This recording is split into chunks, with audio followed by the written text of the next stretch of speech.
This might come as a surprise to hear from a nerdy trans woman who has built both her video and musical careers off of being a nerdy person, but I have something brave to say. I love sci-fi. It's a genre that I've held near and dear to me for a long time in all of its varying forms, from its most simplistic, as in explain everything away mechanism in old video games, to fleshed out and engaging worlds tackling major themes developed across decades of art, such as in the Gundam and Star Trek series. In my opinion, one of the most overlooked spaces by non-otaku folk looking for interesting sci-fi stories is within the realm of visual novels. Hell, despite the genre being present from the very early days of the medium and being the backbone for some very famous juggernauts, I still haven't given it proper attention on this channel. From the cyberpunk thrills of Dona Dona and Baldur's Sky, to the gut-wrenching speculative drama of Steins Gate and Harukuru, there has been much to love in the blending of dense Japanese text with drawings, music, and other forms of art on the pewter. However, there are plenty of interesting sci-fi tales hiding in the shadows of the medium, away from the spotlight of the aforementioned titles, simply waiting for unsuspecting passersby to bump into them and have their minds blown. And it's within one small yet beloved series that we find one of the most thought-provoking, forward-thinking, and greatest tributes to the rich literary history of science fiction within visual novels. And a whole heaping dose of bouncing boobs.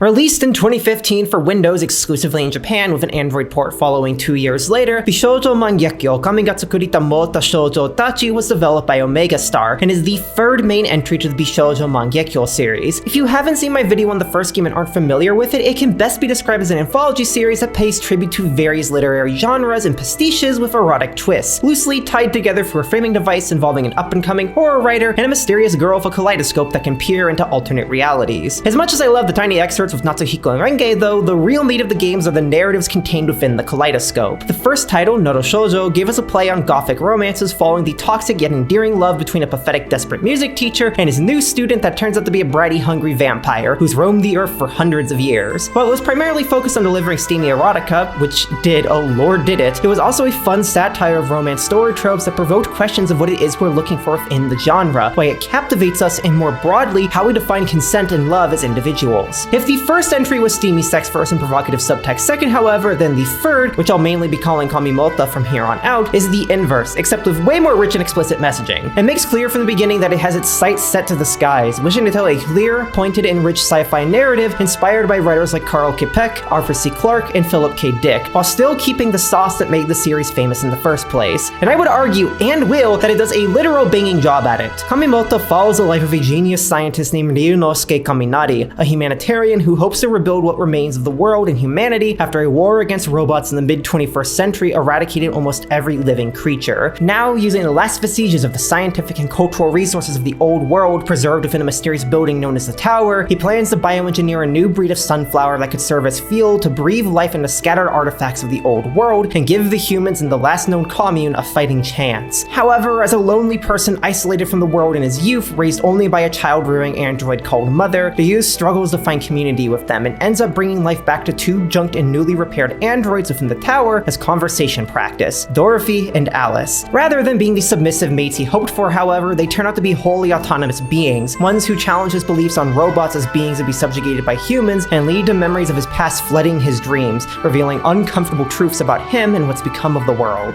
Kamimota is often hailed as the best entry in the Bishoujo Mangekyo series, and while I was initially skeptical given my love for Noro Shoujo and the very questionable things I'd heard about the second which made me worry about a quality drop going forward, my skepticism was proven entirely wrong. Even without having played the rest of the series, I am entirely willing to believe that Kamimota is the masterwork of writer Kichijoji Dolores. It's a prescient, thought-provoking exploration of intersectional prejudices, how we wield science and religion against ourselves through hubris, how we are doomed to perish if we cannot accept all beings as equal, and so much more. But perhaps above all else, it's a game that is filled with hope, that even if our world collapses and we repeat our greatest mistakes, that we can simply build it all again, but better, that there is always a chance to build societies where fewer have to die for foolish, cruel causes for uncaring ideologies, that we can always strive to build a world which accepts all as equal, and make it real. And the game somehow balances all of this weighty thinking with a plethora of some of the best straight erotica I've ever read. Not only does it straddle lines in fascinating ways, building upon ideas explored in Noro Shoujo wonderfully, but it's just frankly hot to read, often carries immense meaning and humanization, and features the ever-incredible art of Happobi Jin. Incredible philosophy, meaningful character studies, powerful messaging, bountiful boobs, and pioneering phalluses, Kamimota truly has it all. Just like the store supporting this video, DL Site. Indie media, who doesn't love it? Art by individuals and small groups can often be some of the most insightful, unique, experimental, and just downright fun stuff around, and Japan has long had a prospering culture of passionate artists creating awesome works based on original ideas and existing series alike. Nowadays, there's really no better place to explore all that than DL's site. With nearly 500,000 works represented, DL's site is one of the best places to find things like creative and fresh indie games, entertaining queer manga, boppin' original music, and so much else that you just can't find elsewhere, or at least not with the same sort of ease that they offer. This, of course, includes plenty of what I've covered on this channel, including this very game, because they don't just have indie or doujin works there, but stuff from companies major and minor too, such as Falcom and Aniplex EXE. With the site supporting over a dozen languages and there being plenty of translated works with more coming out every day, DL's site makes finding exciting and interesting Japanese media a cinch no matter where in the world you are or what language you speak. It's easy to purchase from too, thanks to supporting major credit cards as well as DL points you can buy from select shops. If all that sounds up your alley, then you'll be happy to know they are hosting a massive spring sale right now with up to 90% off over 20,000 works, from indie comics to Vocaloid sound banks. By following the link on screen now or in the description, you can take advantage of the incredible discounts until April 3rd. If there's any visual novels, ASMRs, manga, or anything else you've been wanting to check out, then now's the time to do it and save big while you're at it. Heck, it's worth looking just to discover new things because you're bound to stumble into something cool. As always, I have to give a huge thank you to DL's site for supporting this channel. They were a huge help not just last year, but also this year for keeping this channel going and for making it easy for me to find awesome art that I love covering, which would otherwise be pretty hard to get. So again, a big thank you goes to them, and be sure to check out the link in the description to save big on anything that interests you, whether it's a title I've covered or something cool that you find yourself. And with all that said, I think it's once again time to peer into the kaleidoscope and find a new fictional world to explore, one which questions what makes us, us. Set far past the mid-21st century, Kamimota takes place in a post-apocalyptic world ravaged by war, following a brutal conflict between humans and the robots they created, which resulted in almost all creatures being eradicated. Concrete knowledge of the events and what the old world contained has been all but forgotten by the few people who roam the barren wastelands, one of the sole exceptions being a man named Ryunosuke Kaminari, often called Ryu. Abandoned as a young child according to his recollection, Ryu grew up isolated in a mysterious spire known only as the Tower, raised by one of the last remaining robots, a child-rearing android named Mother. Told over and over again that he was destined to become as a god who would lead humans to a new salvation, the only thing he could do growing up was take in the vast reserves of art and media preserved from the old world and learn how to operate the swathes of futuristic scientific equipment contained within the tower. Now, as a multidisciplined adult with an encyclopedic mind, Ryu's dedicated himself to using his power and the vast resources of the tower to allow humanity to prosper once again, bioengineering a strain of sunflowers for fuel that can flourish in the harsh desert conditions of the tower and the last known human commune exist in. Struggling to communicate with them and feeling out of place, Ryu decides to do something he dreamed of as a child but was heavily warned against by Mother and the tower's AI, Gaia, bringing back to life two androids left in a scrap heap in hopes of finding something less intimidating than humans to practice conversation with. The beautiful, blonde sylph-like Alice and the more gentle-seeming, raven-black Undyne-like Dorothy. Except neither are quite what he expected. As someone who grew up being told over and over that androids were meant to serve and he was destined to be a god to humanity, he expected submissive maids who saw him as such for creating them, women willing to bend to his every will. But the first to be awoken, Alice is a haughty, uptight woman with a superiority complex designed of an AI model after a stereotypical princess. And of course, as a being which is very obviously sentient, she strongly rejects the Ryu's desire to reform her mind and is misogynistic, controlling and demanding orders to be completely subservient.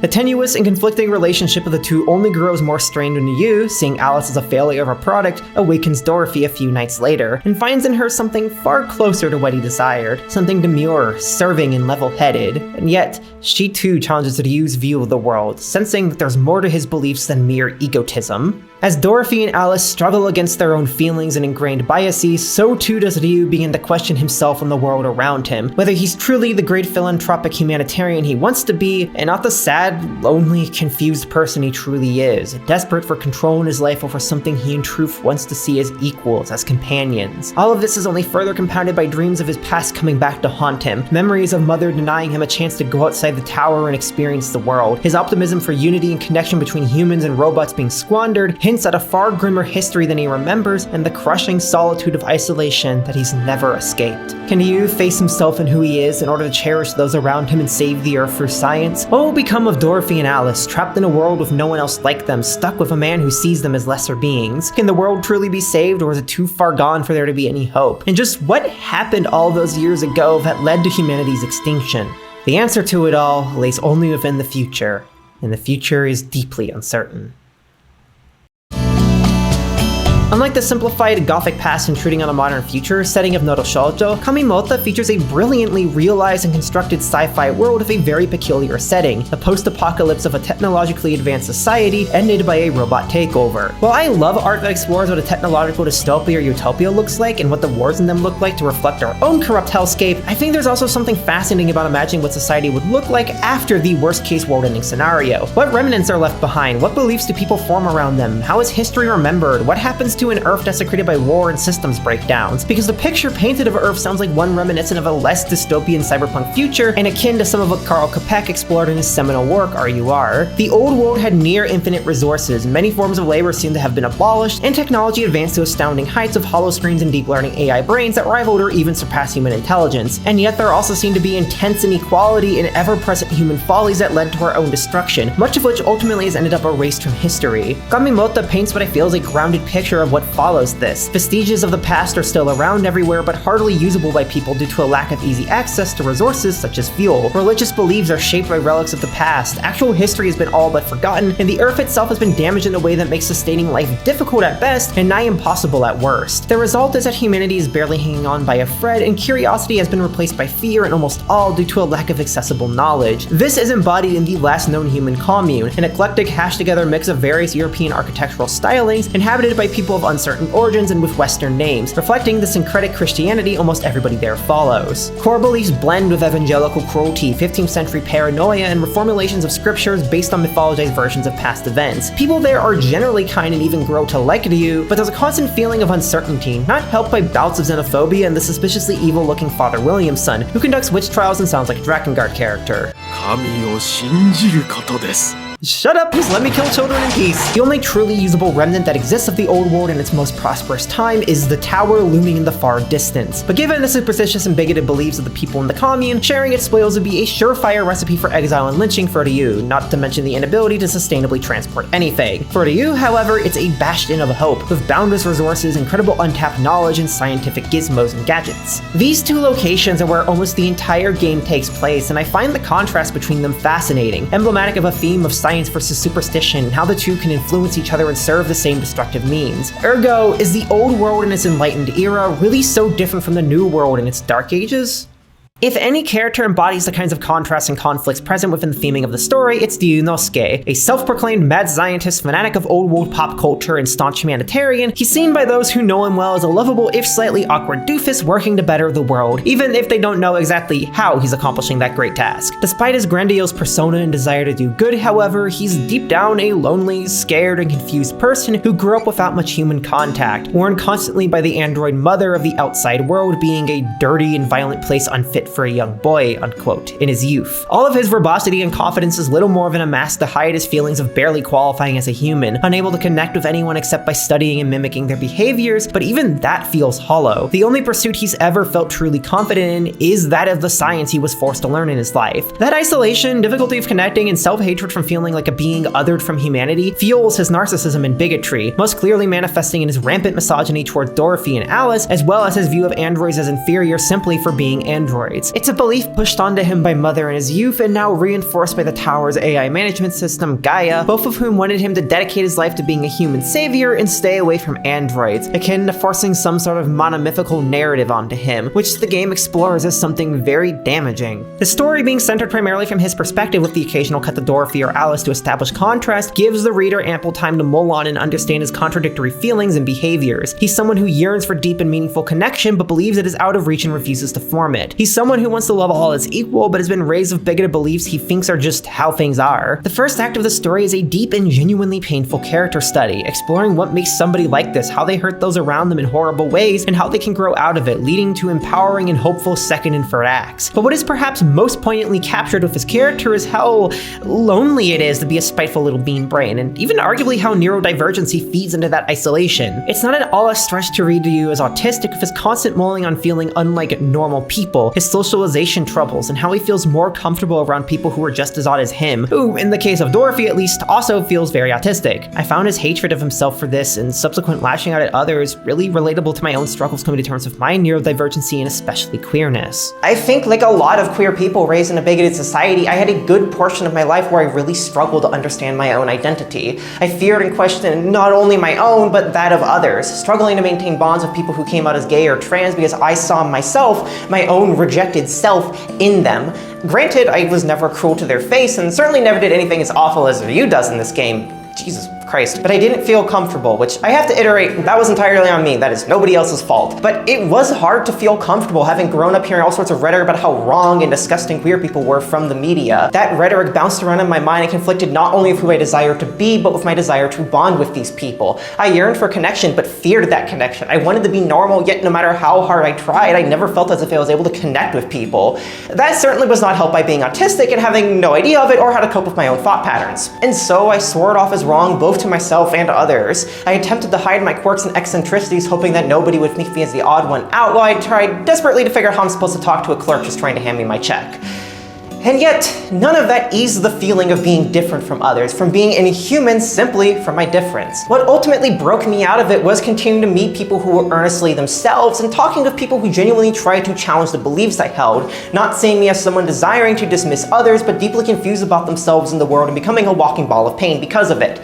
That is what allowed me to finally realize myself. Others. Ryu's character arc shows a lot of the same development in him growing past his prejudices, and that subsequently allowing him to connect with people that help him to accept himself. It's also subtly and brilliantly developed too. Countless moments of little slips in his mind and his behavior, tear-jerking moments of sorrow, prose that demonstrates how pained he is as a person, and a narrative that never excuses how he mistreats people in his own quest for self-discovery, while still offering him a space to grow and showing that it's possible. It makes for a genuinely compelling arc that explores how prejudice is something forced onto us and reinforced through cruel mantras, and leads into a larger story about the necessity for humanity to accept all of itself in order to flourish. He's also just got a wonderful screen presence throughout the whole narrative, floundering between a sympathetic disaster, a boisterous goofball, a captivatingly destructive wreck, and towards the end, a genuinely endearing person. Being the first android to awaken in an arrogant disaster herself, Alice is unsurprisingly the member of the cast who bears the brunt of Ryu's insufferability during the first act of the story. Manufactured as a princess doll android meant to make the dreams of little girls come true, and equipped with state-of-the-art deep learning AI, Ryu's insistence on her serving him the moment she wakes up quickly turns her from bright and cheery to smug, violent, and sadistic, taking great pleasure in insulting Ryu as an inferior human born to serve her every royal whim. The dynamic that the two share for around the first half of the game is the epitome of two complete dipshits, not just talking bad to each other at any given time, but clashing in their unquenchable thirst to be the coolest person in the room. Both of them believe they are superior to the other, and both of them actively worsen their situations by refusing to find any sort of meaningful understanding, ultimately resulting in Ryu hurting Alice so much that she's filled with an entirely reasonable murder list for the next 3 or so hours of story. Throughout it all, however, there's constant glimmers of hope for the two to somehow, in some way, grow and see each other as equals, and glimpses at their kinder sides hidden away by their programming. Metaphorically, in Ryu's case, as someone raised to see robots as inferior beings despite a yearning for connection, and literally in Alice's case as a robot programmed to be a tsundere despite also having a yearning for connection.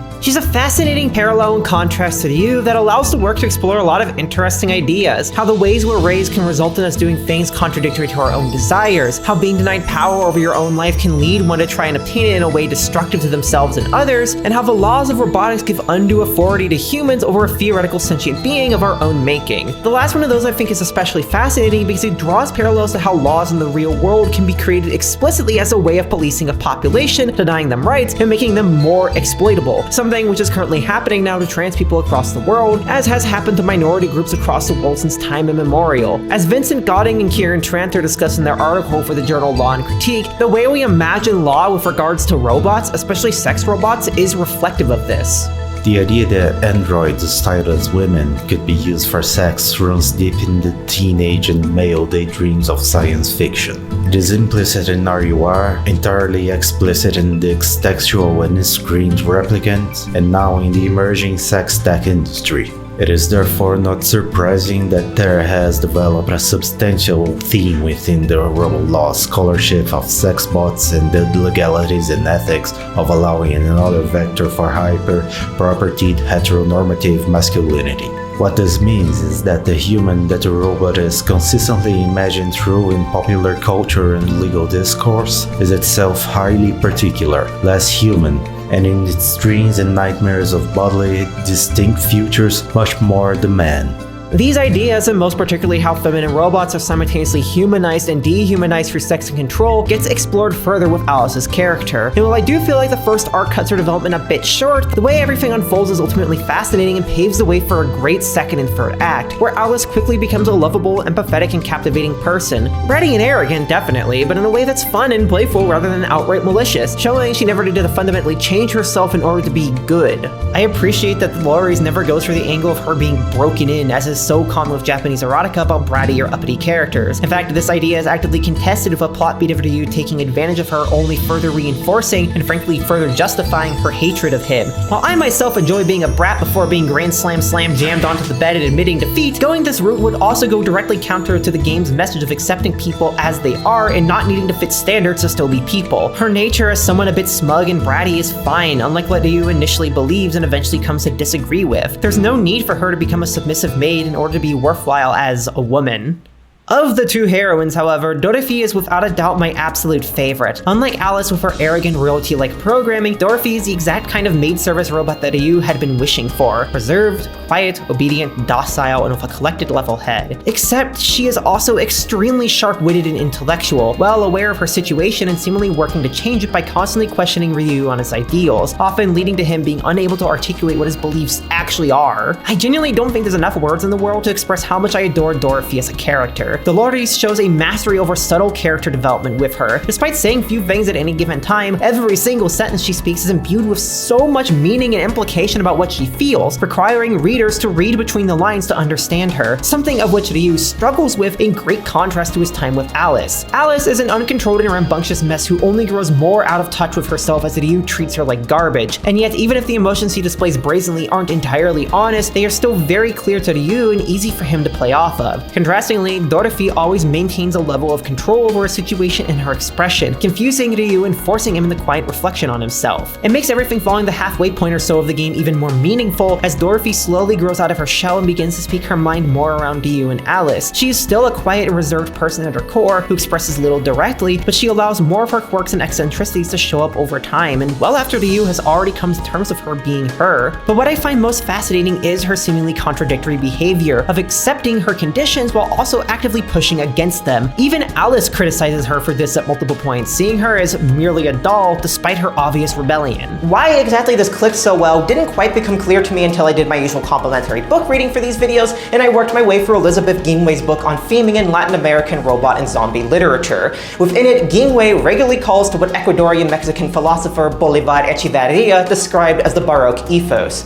It is a mindset of neither denying nor accepting the reality we live under, but instead aiming to undermine it and change the bad into good, while preserving ourselves through avoiding direct conflict. It ties closely into his concept of codigophagia, or literally code eating, a process in which, to quote Guinway, cultural codes are actively devoured and reformulated by societies in a way that challenges the dominance of a single group or class. While Echeverria primarily speaks of this in terms of capitalism and how marginalized groups within Latin America manage to survive and in some cases integrate themselves into an otherwise oppositional whole, I think the broader idea, putting the way he almost teeters in the question will change the system from within rhetoric, is potent framing for understanding the contradictory ways in which marginalized people all over the world must often live in order to survive and navigate society while making it less stinky. Doree exemplifies what Echeverria describes as, quote, the conflictive combination of conservatism and nonconformity, simultaneously obeying Ryu while exerting her own will and performing necessary ordered deeds, yet seemingly of her own will. She may perform conservative actions, but there is a contradictory and nonconformative motivation and result for many of them. With how androids and robots are often used more broadly as allegories for marginalized groups, I think they're uniquely fit to explore this kind of contrast. As Guinway describes it, gendered cyborgs tell stories that allow us to understand the how and why of apparently contradictory behaviors,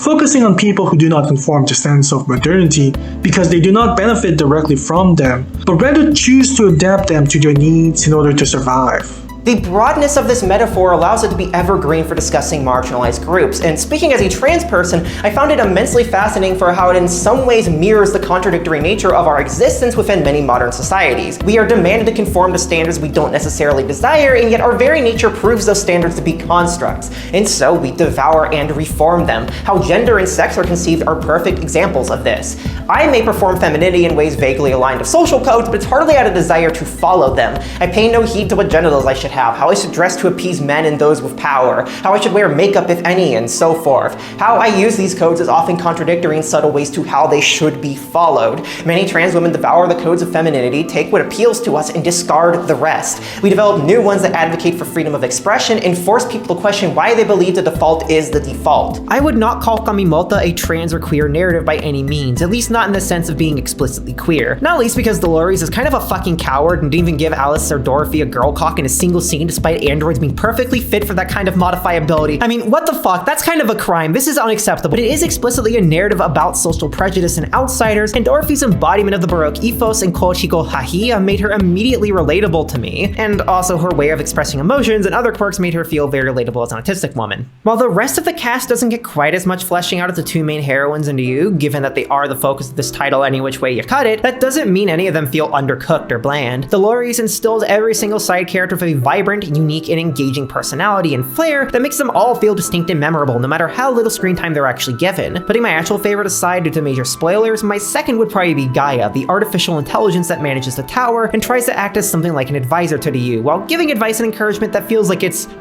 probably making his problems worse. Just what ends it's exactly trying to serve is not totally clear until the very ending, but suffice to say it stays a fascinating figure throughout. The people of the commune are also interesting, if not just in their range of beliefs and personalities. Despite the whole place ostensibly believing in the faith of Seventh-day Adventist 2 Electric Boogaloo, some like the eccentric bar host Lily Brewer and Mad Dog seem entirely agnostic to it, and are some of the only people to consistently care for the U without any apprehensions. Others, meanwhile, are genuinely good people living in fear of what they don't understand, like Doug and Tony, and others are actually probably evil. Even if some of these people get barely any screen time at all of them feel instantly engaging from second one onwards. Every single moment with them feels like a moment worth treasuring or at least remembering, with the final conclusion to their story arcs being one of the most memorable, unpredictable, yet logical I've seen in a while. Something else that I find fascinating about the side characters is that Kamimota doesn't really give any of them roots. While a lot of visual novels, even including games by this very studio, try to add side roots focusing on specific more minor characters to questionable success, Kamimota only has two, Dorothy and Alice. The first and third acts of the story stay more or less identical no matter which route you choose, but the second is heavily dedicated to adult scenes and romance between whoever the player chooses. Besides that, the only real diversions you'll find here are an extra harem mini ending with no real story, and a brief but important bad ending with Lily that takes all of 5 minutes to read. The actual core staying so similar between both routes I think very much plays in the game's favor, as one of the greatest strengths of the narrative is just how tightly compacted and carefully told it is. You're dropped straight into the story of only a faint idea of who anybody is or why the world is like it is, and the truth behind it all is slowly drip-fed through a mixture of subtle prose, flashbacks, and occasional truth bombs, giving you ample time to speculate on what's happening before it comes to light. I wouldn't call it difficult to understand by any means though, and I admire that Doree respects the reader's intelligence enough to let them feel like they're deep in the dark before answering what has to be answered,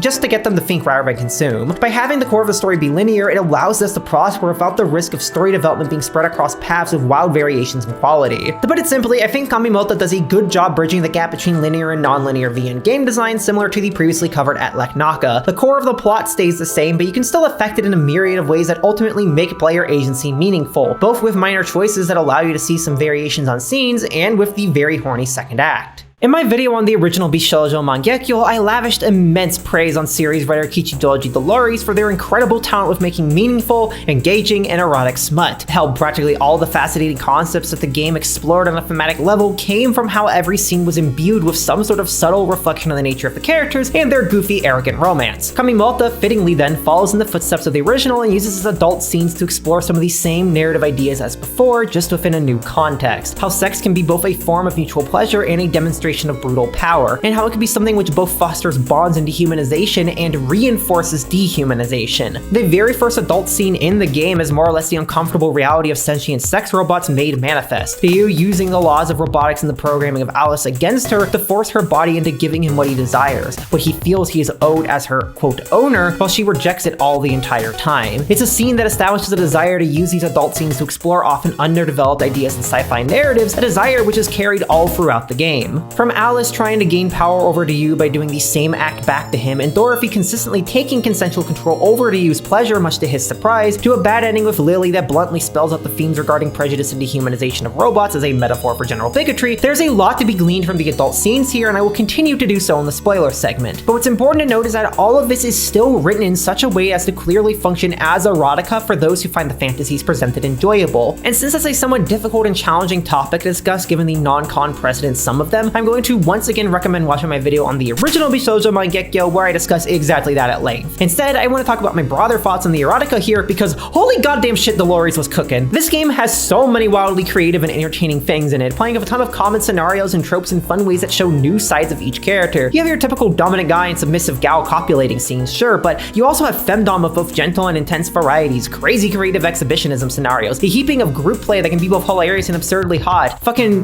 double foot jobs and double paizuri and lactation and hang on, my brain's deactivating, just give me a moment, I'm fine. I am a picky bitch with straight porn and generally find most of it to be uninteresting because a ton of people seem to be unable to imagine anything more than missionary sex or lovey-dovey couples as spicy as a McDouble. But Dolores has that passion, that soul, that morio branco, which makes pretty much any scenario they concoct engaging and fun at the minimum, unbelievably hot on average, and a wet dream come manifest at best. And I think a core part of this comes down to their sense for power dynamics. There's an incredible gradation of it here in any given scene, expressed through little cues and prose and dialogue that effortlessly communicate how the tides are shifting. There's a dynamic flow that makes everything feel unpredictable in exciting, engaging ways, even when the scene itself mostly keeps a consistent dynamic in the end. And that, combined with their sense for how to escalate scenes in engaging ways, may or may not have put my heart rate into dangerous places. I also really love how much effort Dolores and artist Hapopi Jean put into making Ryu as much of an active figure in these scenes as Dorothy and Alice. It always feels like he's having to put in sincere effort and care to make the girls feel good, and them turning the tides on him results in some very engaging shifts in not just his dialogue and internal monologue, but his expressions and body language too. You can really tell Jean cares about making his men appealing for the people into them in the audience because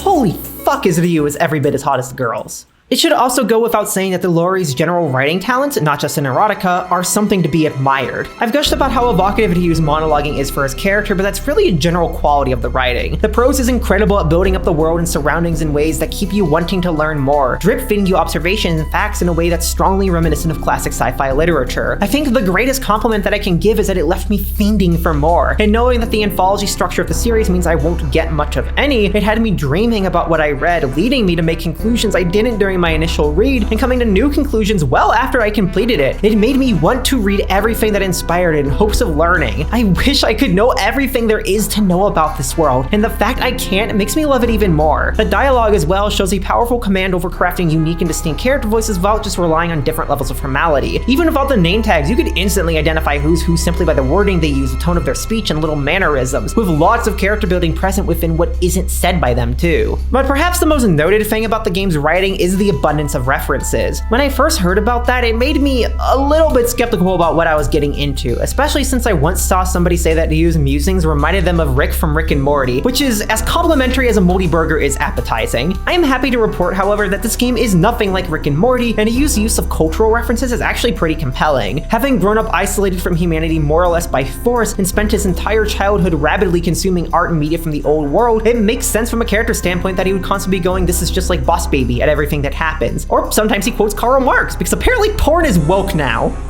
Good. But the thing is, pretty much every single time Ryu refers to something from the old world, it carries genuine weight and either parallels current events or complements the broader themes. The references add context and meaning to the scenes in and of themselves and serve as cues for the readers to look into something if they want to broaden their understanding, or if they're familiar with it, they get an immediate flood of interesting connections to make. None of them feel superfluous in any way, or like Dolores was just spouting off random offers from Mary Shelley to Alexei Arbuzov just to look cool. And anytime I encountered something or someone I wasn't familiar with, I jotted it down so I could look later. It led to me not only discovering new and fascinating works, but appreciating ones I knew more than ever. Even to use goofier and less important references to things like Steins Gate or Devil May Cry convey an immense amount about his character, showing off his desire to look cool and fit in to hide his inner lonely self. It ties back to what I was discussing earlier about Ryu being autistic too, because this particular way of analogizing everything and making constant, somewhat out of place references reminds me a lot of my own experiences with autism and trying to understand the world. Part of the reason I read as much as I do is because it gives me a mental body of work and quotes and ideas I can refer to when I can't articulate something myself or I find it too mentally intensive to do so. It's not us failing to relate to people as they talk to us, it's not self-centeredness, it's not us being uncreative, it's us genuinely trying to comprehend and connect in our own way, and Doree has captured this pretty brilliantly in the Ryu's character. It should also be noted that, because I know people are going to leave comments if I don't directly address it, this story draws quite a bit from Greek mythology, most notably with the apocalypse scenario having explicit parallels to the myth of Prometheus, and the story concept of a man falling in love with his own creations being explicitly parallel to the myth of Pygmalion. It should also be noted that you don't really have to be familiar with either of these or anything else the game references to enjoy it, as it is a wholly standalone work that simply benefits from prior knowledge.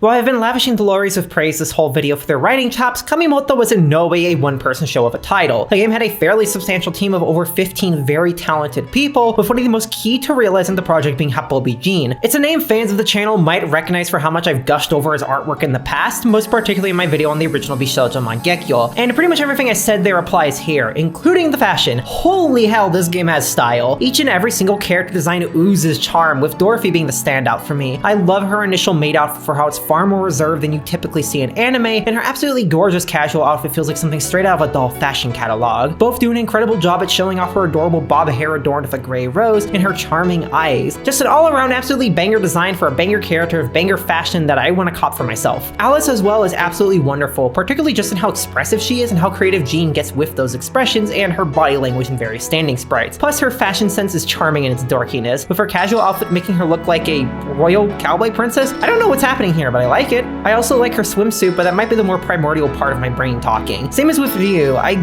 cannot hide my love for Bishonen guys that look past their 30s, especially very dorky ones. That aside, Jean has an incredible sense for anatomy, capable of handling complex scenes and poses often flawlessly and imbuing simpler scenes with great style, wonderfully conveying the sensations each character is experiencing in the adult scenes. Their style of shading and coloring grants a beautiful and enchanting softness to it all, utilizing simple brushstrokes with the same mastery they apply to their gentle line work, and their knowledge of how to realistically apply light and shadow makes every single scene feel grounded in reality, but again with a softness and lightness that is enchantingly fictional. I could talk for ages about all these things in more detail, and in fact have in the past, so I instead went to focus on something I didn't touch upon nearly as much as I should have in my video on the original: framing and direction. I only briefly went into it there as it pertained to how it makes the erotica feel more, well, erotic, and to be clear, that is still very good here. While the game relies on Dutch angles a little bit more than I'd like given how oversaturated widescreen VNs are with them, they still feel significantly more purposeful than I tend to in other titles, and there are plenty of genuinely clever shots that don't rely on them. Practically every part of the frame gets used in some interesting ways, with the scope of them often varying in ways that realistically mimic camera focal lengths to achieve wider or narrower fields of view. As much as I adore all this in the erotic scenes, however, I think where Jean really shines in cinematic creativity here is the CGs outside of them. Just the opening shot alone is such a beautifully framed piece of art. The Ryu stands in the middle of it, his size relative to the pods housing Dorothy and Alice makes him blend in. The machinery on the wall and the wires on the ground physically divide him from the rest of the scene, subtly conveying his isolation. In the contrast of the metallic room with the green and natural exterior, beautifully represents the conflict between human and machine present all throughout the game. It is crushingly,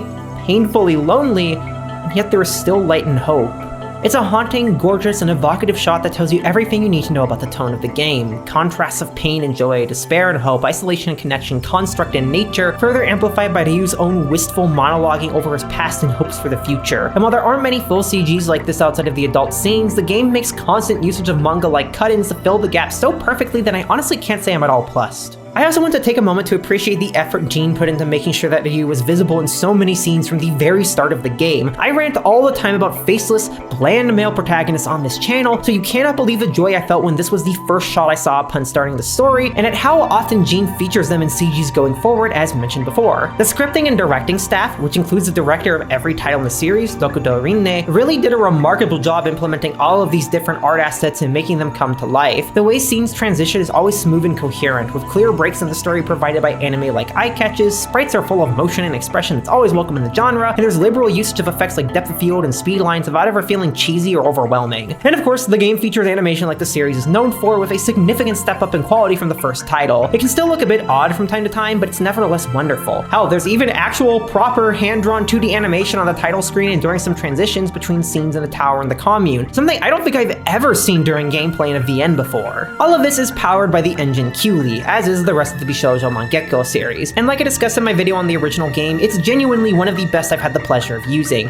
It runs smoothly, it has flexible video scaling options, it's optimized, and it has some accessibility options like a rich font customizer. The only issue I ran into is that text skipping seemed broken for me and that it wouldn't stop at unread text. I don't remember that happening with the original title, and it's not a big issue here, but it was still a bit bizarre. Something that is not bizarre though is music, which Kamimota, in a shocking twist, happens to have. A full original score in fact, which leads me to something I need to make a quick correction on. I claimed in my video of the original game that it likely used stock tracks purchased from 2 credited composers, and subsequently repeated this in later videos. Since both composers, Munyata and Akiyama Hirokazu, sell stock music and the latter has many credits for exactly that, I assumed the game used that.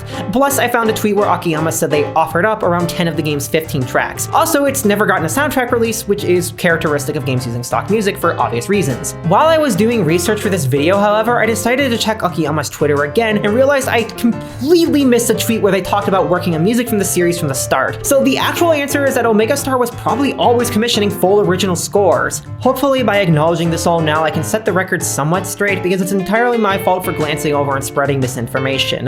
Though now I'm even more confused why this series has never gotten a soundtrack release because holy crap did they got good scores. Whatever the case may be, Kamimota for certain features an original score, and it is again, holy crap, good, with some incredible variety in style and tone, rather befitting of the themes and setting, and employs an evocative mixture of electronic and acoustic sounds, seamlessly blending together airy pads and smooth leads with soft pianos and gentle guitars, in a style reminiscent of Takeshi Abo's work on titles like Steins Gate and the Famicom Detective Club remakes. Perhaps my favorite track as I write this is the theme of the tower itself, which perfectly captures both Ryu's character and the nature of the spire. The piano sings by its lonesome, starting out as a melancholic waltz filled with dead air, before evolving into an emotionally intensive yet meditative piece in 6/8 time, expanding on the initial melody in very clever ways. In just over a minute and a half, it goes on a whole journey before finally coming home, looping so seamlessly that one could listen to it for hours.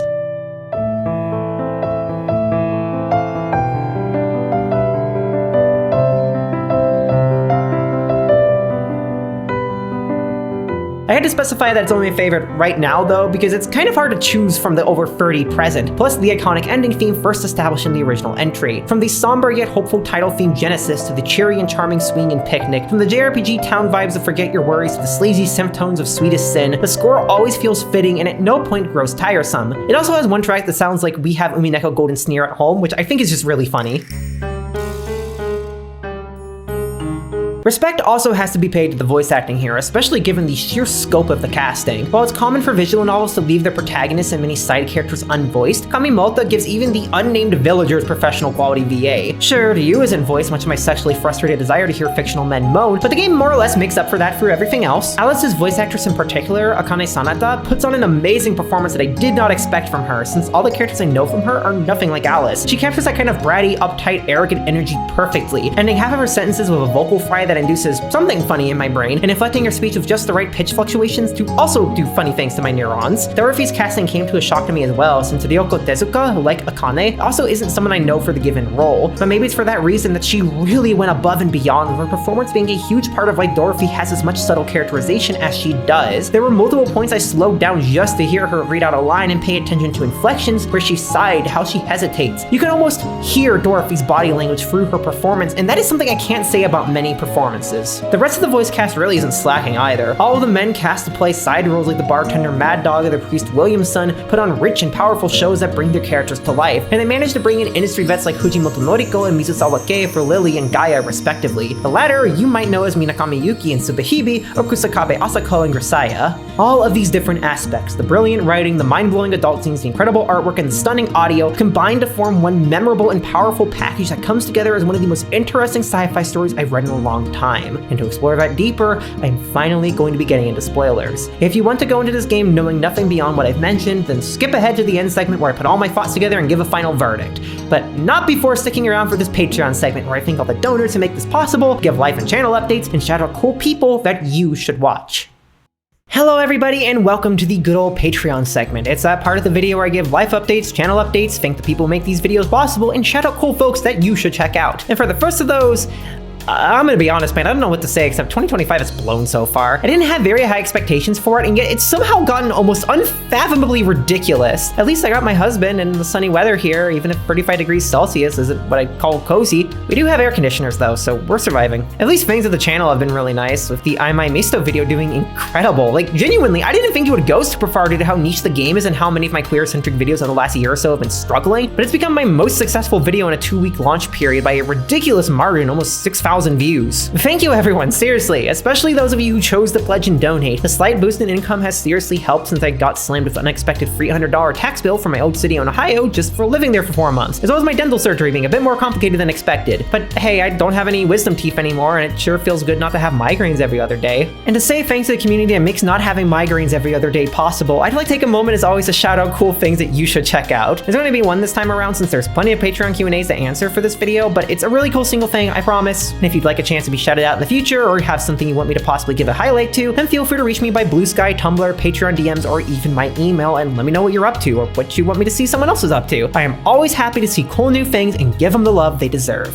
So, what I would like to shout out for this video is Super Sakura, an open source project by Moon Core that aims to be more or less the Scum VM of visual novels, a single program that will eventually be able to play hundreds of classic visual novels on modern operating systems with a particular emphasis on PC98 VNs. And it's like, seriously making progress? As I write this segment, 23 games are completable, 11 are playable, and 259 can have resources extracted, which is incredible for a project that's only a couple years old. I am so excited to see where this goes and hopefully put it to use in future videos when it's matured more. And if you have the coding chops needed to help make it flourish, please consider lending a hand, as this is one of the best ongoing efforts to preserve these often forgotten old games. And with that, hopefully in another tab to check out after this video, like seriously, it is so cool. I love that it exists. I want to go ahead and answer some questions from patrons. It's been quite a while since I've done that, and I've got quite a few to tend to, so let's go. Peter Tashar asks, how did you come across Touhou? What do you think of it? And who is your favorite character or characters? I remember someone uploading one of the PC98 games to an abandonware site when I was around like 9 or 10 years old, and it was all uphill from there. I'm still pretty fond of the games, even if my skills have plummeted and I don't have the time these days to learn one in and out. As for my favorite character, it's always going to be Marisa, with Alice as a close second, but it depends on the day. Fate Bottle asks, are there any titles you can recommend for people that like VNs and dark themes but can't stomach non-con at all? I guess that would depend on what a person's definition of dark themes is. I guess Fata Morgana, but that might imply some sort of non-con at some point. I don't really remember since it's been years since my last read. Honestly, I would suggest just searching on VNDB for games with specific ick tags filtered out, making sure to include spoilers in the search, since then you can be decently sure whatever pops up doesn't feature anything too rough. Lilo Lala asks, thoughts on the Gore Screamy Show remake? Do you think it's needed, or do you want them to change anything about the OG? I am fundamentally somebody who thinks remakes should be reserved for very flawed games, so I'm kind of bummed that this and not Gun Katana or Extravaganza is getting remade. On the other hand, this title does make sense because it seems like they're trying to kickstart Black Psyche as a company again, and what better way to do that than bringing back one of your most popular titles? Besides, this could be a chance for them to add more since the heroines besides Yuka, which it really needed. And I like the prospect of seeing the full game in Metawo's new style. It was gorgeous in the Mushikarui cameo CG. Luna Amethyst asked, if you could have any visual novel have a faithful translation, which would you pick? Sakura no Uta, no question.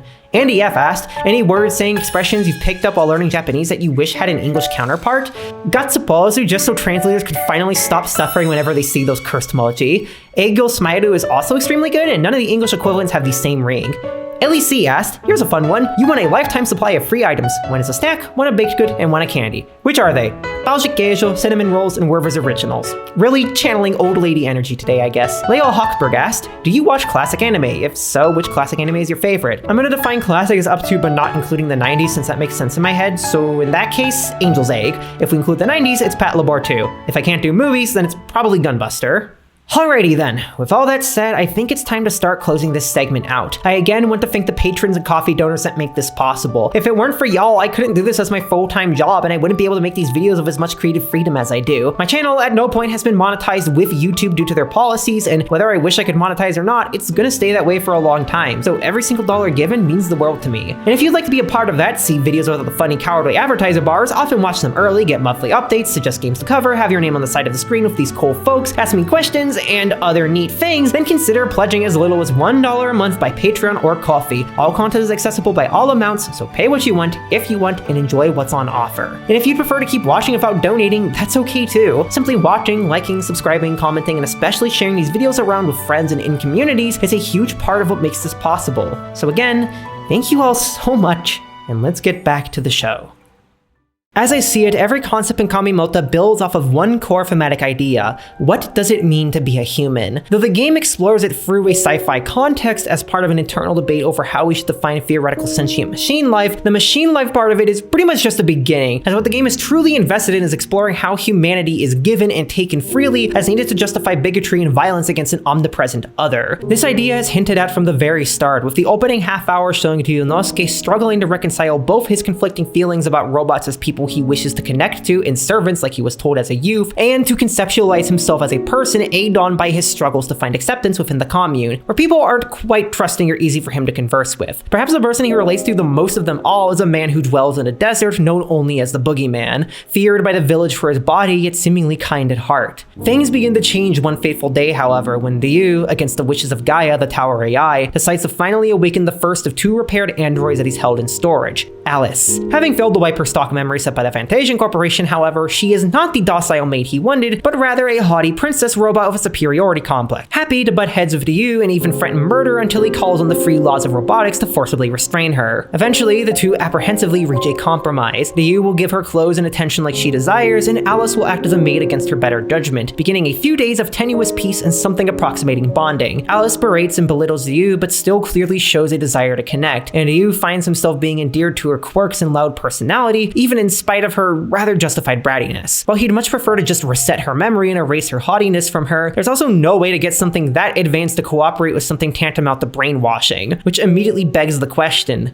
what exactly makes her different from Ryu, or any other human for that matter? Is it the lack of a soul, as Capek once explored in RUR? But then, what is a soul? However many steps forward the two take, they take just as many back, leading one night for Ryu to decide that it is time to awaken Dorothy and replace the failure to him that is Alice. While this leads to her storming off and clearly feeling hurt, much to Ryu's intent, he can't silence the feeling that deep down he cares about Alice. If she really is just something to be used like he was told all robots are, why does she seem to genuinely care and be genuinely hurt like a person would be? Worrying for her, he chases after Alice and attempts to apologize before promptly sabotaging his own efforts by slyly suggesting that perhaps her outburst was a feeling of jealousy and love. This immediately leads her to start insulting and laughing at Ryu for something so nonsensical. Not only is there no chance in hell that she could ever come to like Ryu, but that she isn't the real failure here. It's him, the good-for-nothing, lousy excuse for a scientist.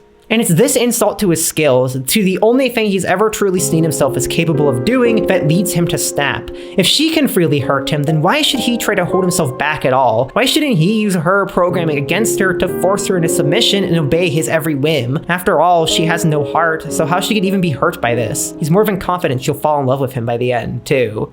Except that doesn't quite come to fruition. Alice predictably despises the entire experience despite her body forcing her to feel something approximating pleasure, and the clear disrespect of her as a being leads her to grow a new hatred and antagonism towards Ryu. And Ryu, seeing Alice cry at the very end, is snapped out of whatever joy he was feeling.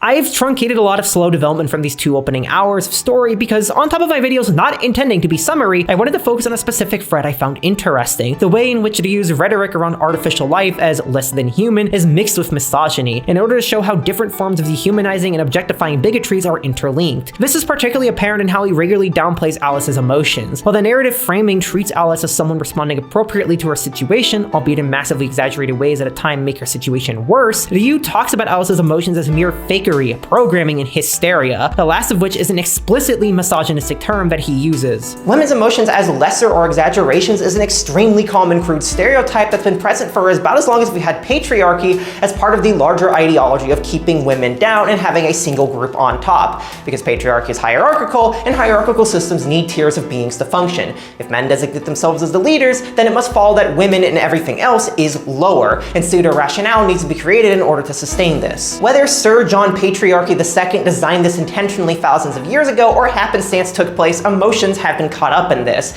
Women's feelings are seen as dangerous manipulative weapons, fragile and unstable desires, misled yearnings, and absurdities induced by their own biology, doomed to be inferior to men's superior biology and stability.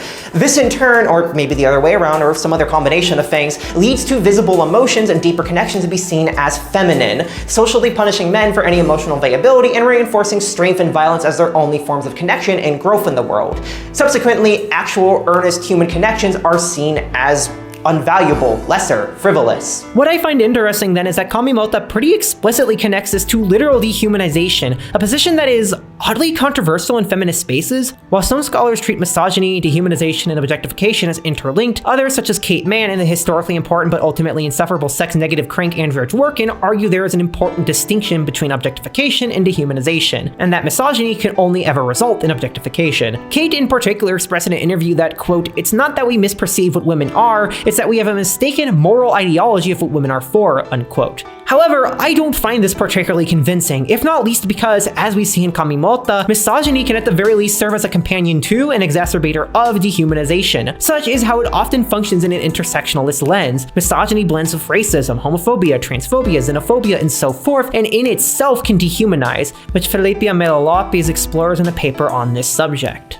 Misogynistic dehumanization involves a contradictory conception of women as both human beings and as embodiments of natural forces. Because they are seen as both human and inhuman at the same time, women are experienced as unnatural creatures, impure and polluting, but also magical and supernatural. There can be plenty of misogyny motivated by conceptions of women as inanimate objects or as obedient servants, but misogyny fueled by dehumanization has a distinctive phenomenology that is not captured by other accounts.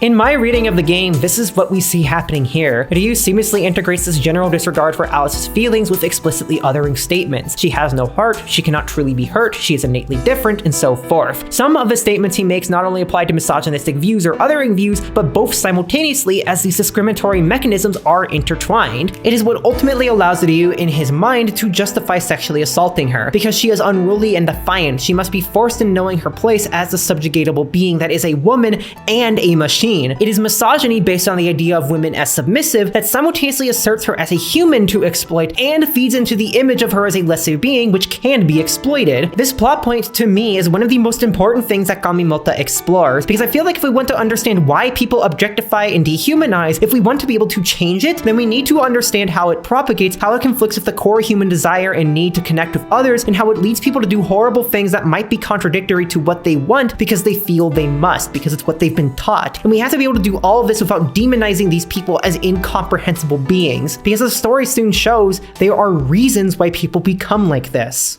The next day, after Alice attempts to assassinate Ryu in his sleep and a quick trip to the commune shows him still struggling to feel comfortable around other humans, he returns home to go to the lab and finally wakes Dorothy. Unlike Alice in her haughty and loud ways, she is exactly what he had wished for: kind, graceful, maid-like, and docile. In his words, she is a perfect Yamato Nadeshiko, the embodiment of conservative beauty and ideals. This facade quickly falls apart, however, as a conflict with Alice moments after Dorothy wakes ends up with her running off, leading Dorothy to remark that, quote, "It cannot be helped that Alice does not see you as her master. So why is it that you see her as a failure? What has she done wrong? Why must she obey you?"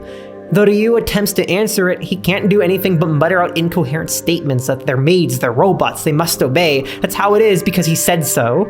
Things continue like this for a while. Dorothy and Ryu get along well on the surface, but Ryu finds his ideals regularly challenged and himself bothered that he can't read Dorothy's emotions. The two occasionally encounter Alice, and Ryu shows an eclectic mixture of genuine goodwill, including trying to save her from drowning, and unchecked prejudices and hatreds. Also, Dorothy adopts a pet Shoggoth and names him Toto. I love Toto so much, he's such a good boy, he's my little woke dog, I love him. This vague peace is soon broken, however, when a particularly haunting dream of Ryu's isolated past leads him to drift through a day aimlessly, muttering his thoughts on humans, robots, and emotions to a seemingly absent-minded Dorothy. Though he awkwardly attempts to change the conversation to discuss where Alice might have gone, this only leads to Dorothy growing frustrated with how much interest he shows in Alice rather than her, and leaves. And it's with this gap that Alice seizes the moment and appears out of nowhere to strangle Ryu, desiring to end his life for using, violating, and throwing her away, never once treating her as something that mattered. Right as his consciousness is about to fade away for good, though, Dorothy rushes into the scene and topples Alice, coldly wrapping her hands around Alice's throat and choking her, when Ryu orders her to stop and let Alice go, who runs off crying. Ryu questions Dorothy on why she tried to kill Alice despite him not ordering such, to which she answers that she fought to protect him, and when Dorothy asks him why he didn't let her go through with it, Ryu tells her that he couldn't stand to see her mimic murder in dirtier hands. But To what end? Dorothy reminds Ryu that her and Alice are not human, a mantra he's uttered to himself so many times to keep himself sane, to hold his worldview together, yet pierces his heart to hear from the very people he's dehumanized. Haunted by the consequences of his own actions and beliefs, Ryu finds himself restless that same night, thinking himself to death until a conversation with Dorothy leads to her asking an important question. Why did Ryu make her and Alice? As tools? As things to use? Something that, like earlier, he can't answer. Every answer he yells at her, he questions himself. Maybe they are tools, maybe they are just machines, maybe they are robots, or maybe they aren't. As Dorothy emotionlessly stares on, he can't find any way to cope with this all, other than resorting to trying to turn her into a toy as he did with Alice. And yet, this only further confuses him, as Dorothy shows pleasure in the acts too, a bond akin to that of one with another human. And so, later that night, awaking from a terrible dream with a heavy heart, he holds Dorothy tight. Quote, I know she isn't human, and yet when I hold this woman like this, I feel as if my heart is being healed. Unquote. This is, I feel, the point in which Ryu is the most vulnerable and clear of his feelings towards Dorothy and Alice. His desire to connect with robots that he feels kinship with as an othered person, buried by the hierarchical view of the world thrust upon him as a youth, told that he must keep his distance from them and see them as the servants they are supposedly created to be. How things got to this point is brilliantly captured in a series of dream sequences interspersed throughout the narrative, detailing how Mother, the robot which took care of Ryu in his youth, told him constantly as he grew up that he could not grow close to or care for the robots. They are, after all, beings created to serve humans, which gained sentience and rebelled, ending the world. Ryu is not supposed to grow close to robots. He's not supposed to care for a subservient product below him. As a child who had not yet known the prejudices of the world, however, yearning to love and connect, these ideas made no sense to him and even contradicted the care which Mother had shown for him. If he was never supposed to feel for robots, then why would a robot care for him like a parent? Just as Ryu cannot formulate an answer to Dorothy and Alice, Mother's only explanation for these things is simply to shrug it off, a sigh towards his question, described in the prose as expressing that, quote, she doesn't understand why either, unquote. This, in his teenage years, grew into the beginnings of the confused mixture of yearning and anger we see in him now, exemplified in a memory of him sitting alone next to Dorothy and Alice, still in their pods, talking about how he snuck out of the tower and almost drowned. But when they don't respond, his cries to be heard turn into anger over them being worthless machines, and then to anguish. A yearning for his two sleeping friends, and a lament that he will one day lose Mother and be all alone in this world, unable to bond with humans, not allowed to bond with robots. These sequences and outbursts make clear what Ryu is truly seeking from Alice and Dorothy. He wants to connect with them, he wants to bond with them, he wants to see them as equals and friends and maybe even lovers, but he can't escape the baseless, derogatory rhetoric he was taught as a child. He cannot reconcile his desire for love and connection with those so different yet so alike him with what he's supposed to be. A godlike man destined to one day venture out to the world, find a beautiful human woman, and save the world with his wiles. All of this painstakingly parallels something I've talked about in past videos on my channel, particularly my video on Silly Senka, which is how men are often raised in patriarchal societies that lead them to struggle immensely with forming bonds and understanding their own emotions by design of those societies. They are not born prejudiced and misogynistic, it is taught to them. It is treated as natural when it is artificial and so clearly counterproductive to the basic need for human connection. But through repeating these mantras enough and for long enough, they feel natural, reinforced through others buying into them. And yet the lies can be so easily exposed simply by pressing these people on their ideals. Everything they can use to justify it, from bad faith science and religious dogma to false retellings of history, can be torn apart, and the baseless ramblings reveal what's really behind the farce. Oh, I don't know what the fuck is going on in Ben Shapiro or Joe Rogan's mind. I can say from experience that talking to men who have been fed or exploited by patriarchal and cishet norms, as well as someone who was raised as a guy, it's fear of change, of the loss of power, of being wrong, of being hurt, of being vulnerable, of admitting that deep down you are in pain, because you're not allowed to admit those things. You are supposed to be violent. These ideals oppress everybody. We are not free until we are all free. I think what's brilliantly illustrated here is the emotional turmoil this causes through denying the simple wish to connect with others. Ryu himself constantly monologues about this, most notably in the very beginning where he describes the loneliness of his life as unbearable, desperate to connect with anyone or anything even if the bond were crooked. It's obvious in how he talks about Dorothy and Alice and the way he cannot convince himself that they're just mere robots. They are, in truth, people he wishes were friends, people he could understand more deeply than the normal people of the commune. But he cannot be close with them because that is simply how it is. He cannot grow close or cherish them because what men are supposed to do is conquer, take, and never connect, no matter how much they wish to deep down. And so, he breaks out in fits of anger, in anguish and desperation, and hurts the very people he wishes to cherish, because that is what men, destined to become gods of this world, are meant to do.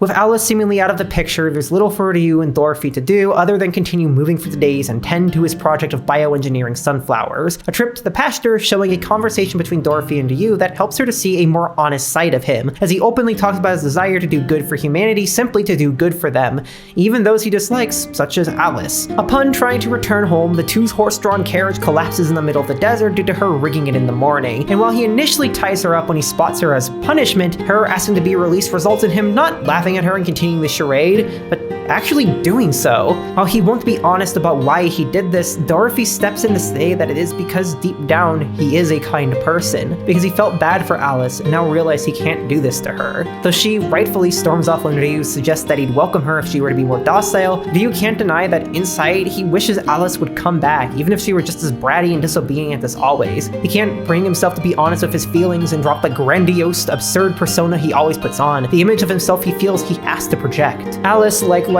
cannot bring herself to be honest about her own desire for connection with Ryu, even in spite of his serious flaws. Or with Doree for that matter, as the morning after, Alice meets with her while walking the woke dog to ask why she follows Ryu rather than escaping with her. Of course, Doree is a robot who, according to Alice, has no will except to follow, a doll and a plaything with no self-motivation. But Alice could surely lead her to something better, and yet Doree hardly responds to these attacks on her character, and instead correctly pinpoints why Alice is acting as she is right now and asking for companionship. Because she's lonely and can't bear it. If she really wanted to escape, she could. She is more capable than any flesh and blood human of surviving the desert, but what she's after is company in any way she can get it, and if that can't be the professor, then it can be Doree. To wit, Alice runs off crying, denying everything. It's a fascinating moment that gives us a much-needed glimpse into Alice's emotions and desires that parallel Ryu's own, a desire for connection hampered by her own view of herself as superior to other beings around her, even people she'd be seeking genuine solidarity with. Instead, in a vain attempt to hide her own hurt and frustration, she uses the very same words of denial and dehumanization which Ryu uses in order to position herself as better than Doree, mirroring how oppressed peoples, in a desperate bid to escape the powers which oppress them, can sometimes use the words and weapons of oppressors against their own kin. It's also a clear manifestation of the Baroque ethos described in a non-spoiler segment, Doree acting in conservative yet deeply contradictory ways. Seemingly everything she does is of her own will, down to her silence, which could be read as servile compliance, but is in truth her being well aware of what she does and does not need to address in order to advance events in a way beneficial to not just her, but everyone around her, acting as an agent for change. The story does not shy away from how this still hurts her either. While there are many moments of her using things like Ryu's own words against him to force him to hear what he's saying, there's also genuinely painful and emotional moments of her struggling to come to terms with what she is and how these words affect her, including one immediately after this debacle where she reports the situation to Ryu, who tells her that she truly has a kind heart to be so understanding of Alice, to which Doree says with a pained expression, she has no heart. Though she turns this into a chance to confront Ryu before walking away, who seems more shocked than anything that she would denigrate herself like that, that and another glimpse at how much this affects her through her facial expressions goes a long way to showing how much she's hurting deep down trying to navigate all of this for her sake and others, and simply hides it from everybody. And as a trans person, that is painfully relatable. Like Doree, we're often forced in the positions of doing all the explaining and realizing for people around us, helping them come to terms with their emotions about us, all while making sure we don't get too upset when we're yelled at or misgendered, because our transition is seen as an immense emotional burden to place on others. And while some of us understandably get upset with this and simply walk away from it, others don't have that luxury or don't want to up and leave without a peaceful fight. It's during early transition in particular that all this tends to be at its absolute worst, as family struggles to come to terms with the loss of a life they imagined for their child, and friends are forced to confront things in their lives they've probably never thought to confront before. And this is somehow our responsibility to deal with. But when you don't want to abandon these people, what can you do except put up with it and try to pull them through the blockades of their hearts that you know care deep down? I tried incredibly hard during that initial year or two of transition to be as kind and patient as I could, even as hurtful things were said about me and other trans people. Even though there were many people I had to give up on because they simply refused to listen, others showed those cracks in their shells like you did. There were people I managed to help through, and I have no regrets of doing so. But I cannot deny that it hurt to hear so many painful things, to have to insult myself to make people realize what they were doing. What comes from Doree leaving him to be, however, Ryu could have never expected, as Alice suddenly reveals herself to have been lurking in a corner, waiting for an opportunity to return what he had done to her back to him. An equally heinous act committed out of a flurry of emotions. Sadness, jealousy, pain, loneliness, and perhaps above all, a need for power which he had been denied. It's humiliating and painful for Ryu, even more so given that he worries over Doree being hurt by it. And yet by the end, it also leaves him feeling an odd connection, the two sharing in their twisted emotions. At the end, Ryu is confused and violated, and Alice begins to taunt Doree and all that she took from her. When Doree does not feed into her power fantasy, however, Alice simply walks off again, leaving Ryu alone with Doree, who correctly conjectures that he likes Alice, perhaps even more than Doree, despite what just happened. Unable to answer through his haze, Doree, again, simply walks away for the night. And Alice, in her lonesome the following day, wonders to herself why she even did what she did. She wanted to run away, and she couldn't bring herself to, and instead did that for some reason she doesn't understand. Out of jealousy? Or maybe, as Doree said, loneliness? It's a fascinating moment that shows how sexual assault is sometimes committed by broken people struggling to find control or power in their lives and resort to horrific violence to obtain it, because they've been taught by others to do so, because violence is what society often encourages and enables. Alice wants to connect with Ryu, but sees Ryu as beneath her, and now unobtainable because of Doree. And without any feeling of authority or control over any aspect of her life, including her own emotions it seems, she sees no other option to gain a connection than to force herself onto Ryu and use his own crooked logic against him. It was a really uncomfortable scene for me to watch, especially since it called back to a lot of genuinely horrific things said to me by someone who sexually assaulted me, most particularly an obsession of making my partner at the time jealous of him, as well as eventually just confessing that a major motivation for his actions were a desperation to have me be his and to have any sort of human connection. Like Alice and Ryu earlier, he genuinely seemed to believe he could force it through rape like others tried to force it onto him. I also appreciate how much emphasis there is placed on the confusing, bizarre mess of emotions that spawn from sexual assault, especially for those already struggling to connect with people. Ryu simultaneously feels violated and disgraced by the act, yet he also feels closer to Alice through it due to the viscerality and shared broken feelings. And though what Alice desires through the action is power and control, what she wants deep down is to connect with Ryu. It's an overwhelming, frustrating, and impossible moment in a life to make sense of, and the game doesn't really try to by the end of the scene. Alice and Ryu both end up bewildered at what happened, and neither ever quite come to cope with or terms with what happened to each other, which I think is a very realistic and pointed way to handle it. The only thing I think is disappointing, and frankly my only critique of the story as a whole, is that the discussion does just end there. While the scene of Alice in the morning after, as well as one soon after, give the reasoning of described for her actions, the actual topic of how what they did to each other affects each other and their relationship never really gets touched upon in depth. And like on an erotica storytelling level, I guess it makes sense. Their cruelty has come full circle at its highest level, and they've gained an understanding that they are both broken people in similar ways through different mechanisms, going to these same lengths to gain power in a desperate bid to disguise their true desire for connection. Which, this is also a bit of a load-bearing wall for what just happened, because I don't feel like it'd be easy for either of them to forgive each other, but I think there was a missed opportunity here to explore how them hurting each other led to a weird and twisted emotional understanding, akin to how toxic relationships can feel real for those involved because of how intense the emotions are. As well as that, there could have been something explicitly about reconciliation and restorative justice, two challenging subjects that this is uniquely positioned to explore in very interesting depth given the fictionalized absurdity of this situation. As it is, I think it does enough to function as a narrative and do interesting things, but I can't shake the feeling that there could have been so much more.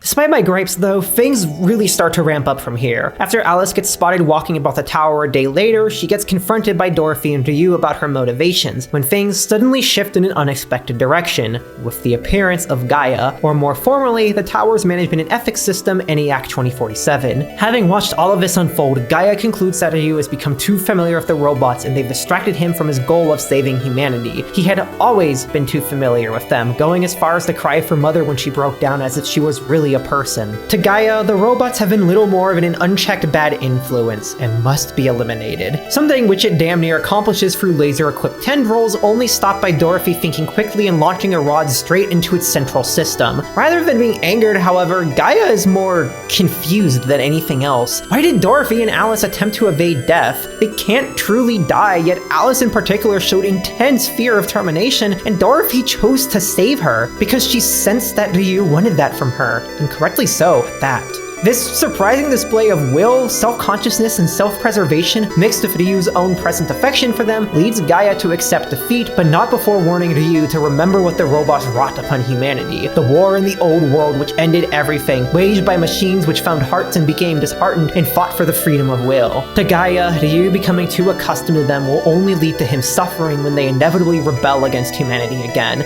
just as Alice had tried to.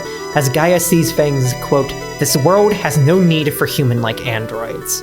Deeply hurt by its words, Ryu yells at it to shut up and leave them all alone, and Alice runs off in a fit of pain and anger. Despite Dorothy's inquiring, Ryu decides it's best not to chase after her, and instead goes to the commune to spend the night at the bar, drinking his worries away with the bartender and the lads. But even there he can't escape his anxieties as people talk about seeing an android around. The next morning after returning home from the bar, Ryu realizes these rumors may have some weight as Alice isn't there.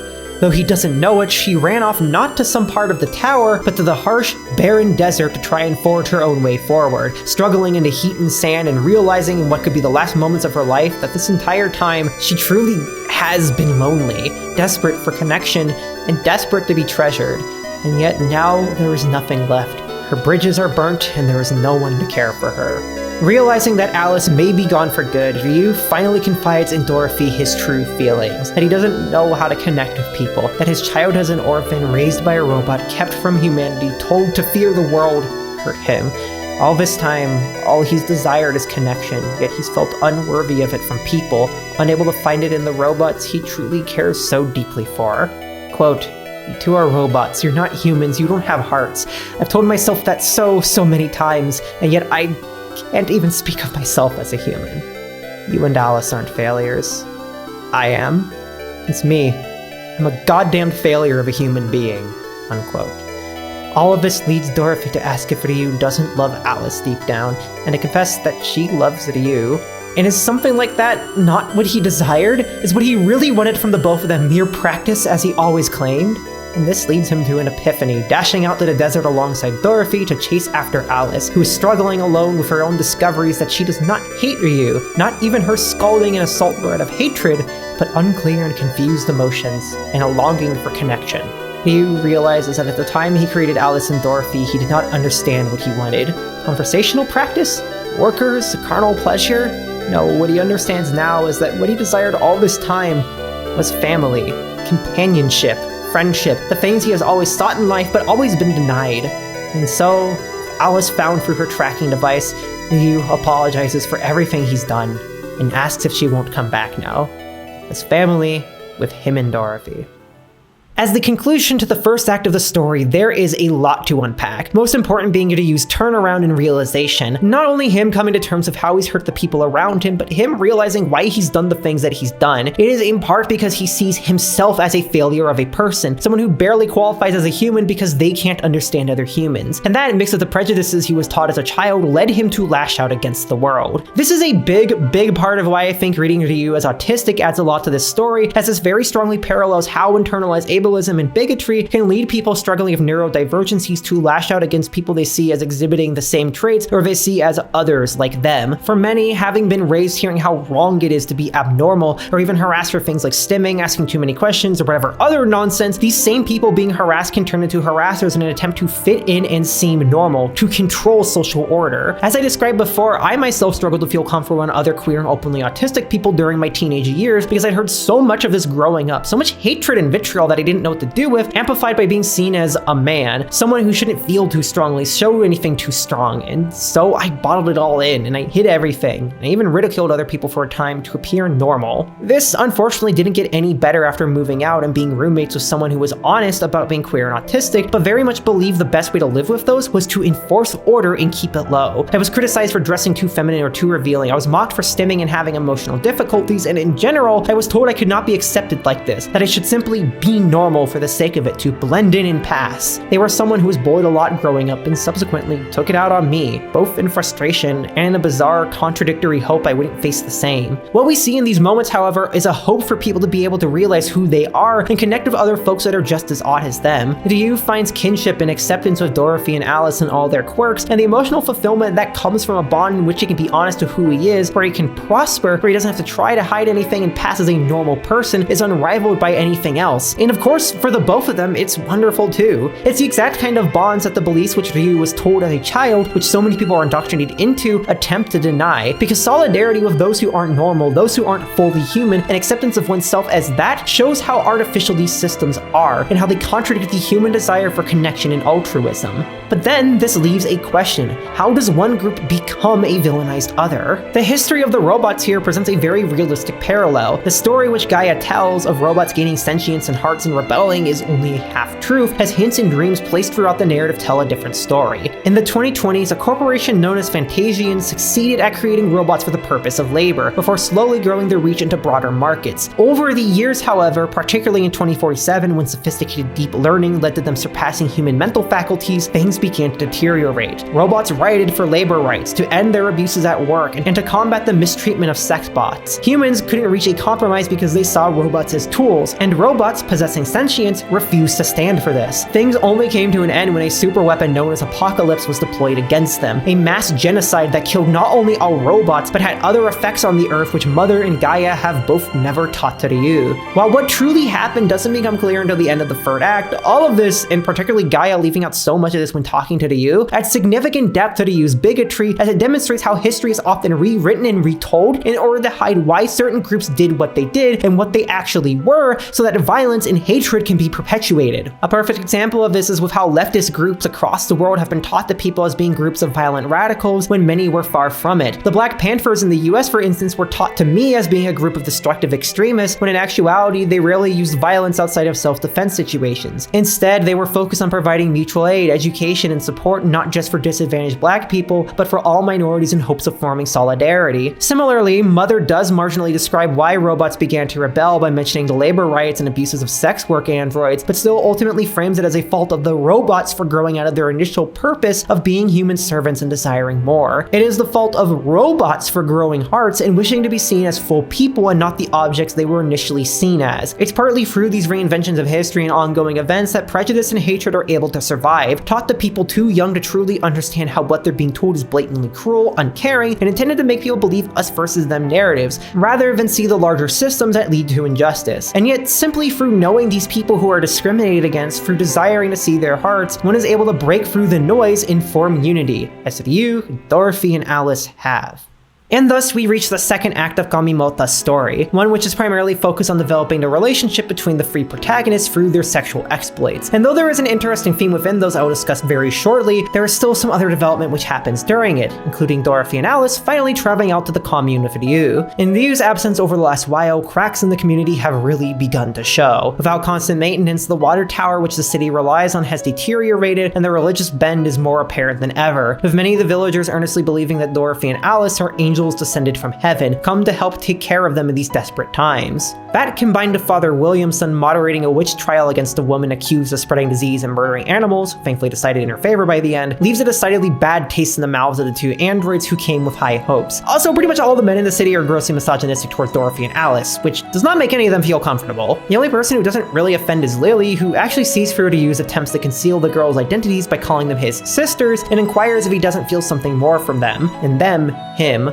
This is what finally leads them all to confront each other on their feelings of love when they return home, and for Ryu to consult Lily one last time for advice on listening to his heart. This is where the story changes depending on whether or not you've been focusing on giving attention to Alice or Dorothy throughout your playthrough, with that determining who Ryu falls in love with and subsequently what 18+ scenes you'll be seeing. Individually, none of the scenes really add much in terms of thematics. They are in the purest sense intended for pleasure, and taken together, act almost as a break between the game's dense and thought-provoking first act and its climactic and intense third act. And it's exactly this which makes the second act so interesting in retrospect, as it serves to show that even in spite of all the horrors that exist in a post-apocalypse, there is still joy in the world. We get to see them fucking at and around the beach, getting lost in goofy science experiments involving sexy flubber, playing out exhibitionist fantasies at the church, having lovey-dovey times in bed and coming closer to each other through it, and more. Even when the world goes to hell, people still find ways to come together and relieve their stresses, form bonds, and forget about their worries. This segment is also where the idea of humanization through sex is most prominent, as Ryu, finally having overcome most of his bigotry, is able to appreciate Dorothy and Alice for who they are rather than as the tools they were manufactured as. Subsequently, both him and whoever he's with are able to appreciate each other other and their bodies much more because they see each other as each other rather than divided beings. It's akin to what queer feminist writer Jane Ward argues for in her works regarding heterosexuality. I imagine deep heterosexuality as a framework for honoring and preserving what straight people experience as fulfilling about heterosex in straight culture, and for pushing further and deeper in these pleasurable hetero directions. Deep heterosexuality turns to the erotic, the heteroerotic, as a potential source of connection and mutual regard built through the channels of desire, joy, and pleasure. Let's expand the notion of heterosexual attraction to include such a powerful longing for the full humanity of women and for the sexual vulnerability of men that anything less becomes suspect as authentic heterosexual desire. Kamimota is uniquely positioned as fiction to be able to show, from a safe distance, the full scope of how this change may manifest within a single person. We see Ryu go from the absolute worst brutalities of cishet and patriarchal cultures of his assault of Alice to someone who is genuinely capable of bonding with and appreciating his partners as what they truly are, full-fledged people. This act shows us what kind of wonderful, ridiculous, and entertaining exploits feminine and masculine people coming together could get up to, if only they'd expand their notions and grow. Regardless of who pairs with who, however, the third act of the story does not change. After a long period of what feels like paradise in a desolate earth, the group decides to return again to the commune, bringing with them baked goods that they had promised the children on their last visit. After they arrive and distribute the goods, however, people start getting suspicious as the food is far higher quality than anything they should be able to make. And their suspicions are confirmed when suddenly creaking begins to sound at a distance and the water tower falls. Though Alice acts quick to shield a child and Dorothy uses all of her strength to hold the tower up, the very fact that Dorothy could do so at all horrifies the villagers. That lone, slender woman held up a tank that took countless men to put in place, a feat that no ordinary human could accomplish, and yet they looked just like any other. There was no explanation to the people, other than Dorothy and Alice must be the devil lurking amongst humans, which the Bible warned them of, and Williamson agrees. Ryu, Dorothy, and Alice are all taken inside the church to be tried as demons and aids of, much to the protest of Ryu, who declares that they are innocent people. They are not demons, but people, humans with hearts, who selflessly risk their lives to save people. That will and desire to do good, even for those they hardly know, is proof enough that they are more human than anyone else within the church, more than Williamson, who twists the words of God to manipulate innocent people into committing the sin of murder. But Williamson is not convinced by these worthless words. Ryu's defense of demons disguised as righteous servants only further empowers him to chastise them and order their deaths. If they are humans, then it is an acceptable loss. But if they are demons, then it is an aversion of a grave fate. Just as Gaia said, Ryu becoming attached to robots, to the other, is a path laden with misery in this world. And yet, it is the path he has decided to take, and so, in a desperate bid to save them, he reveals the truth to the church. They are not demons, but robots of the old world. And this is exactly what Williamson needed to hear. Proof that their prophecies and the myths are real. The beings, the demons among humans who led to the downfall of humanity's greatness, who are the origins of the last war, are the robots. They are the reason human society collapsed all those years ago. They are what led to the manifestation of the apocalypse as described in the Bible. And it is for this reason that the church has had a powerful weapon passed down for decades. The virus apocalypse. Though they are unable to flee before Williamson releases the contents of the vial, the Free still manage to escape with haste to the tower and find safety, with Ryu waiting in his bedroom as Dorothy and Alice are kept down in the lab so Gaia can vaccinate them both.